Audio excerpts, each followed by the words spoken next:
City India news, महाराष्ट्रातील लोकप्रिय news channel.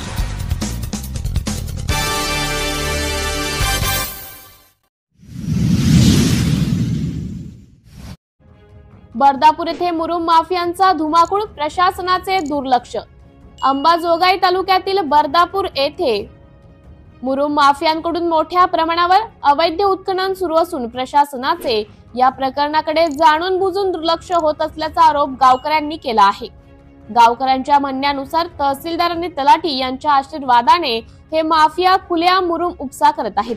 नागरिकांनी वारंवार निवेदने दिली, परंतु त्यावर कुठलीही ठोस कारवाई झाली नाही।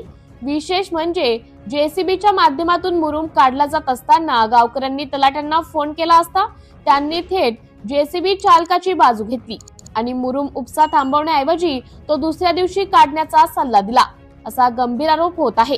या विरोधात आवाज उठवणाऱ्या नागरिकांवर तसेच पत्रकारांवर धमक्या देण्याचे प्रकार घडत असून मुरुम माफियांना कोणाचे आशीर्वाद आहेत असा सवाल स्थानिक करत आहेत। तहसीलदारांनी जिल्हाधिकाऱ्यांनी या प्रकरणाची तातडीने दखल घ्यावी अशी मागणी नागरिकांकडून होत आहे। सिटी इंडिया न्यूज साठी प्रतिनिधी इनामदार जहांगीर, बर्दापूर।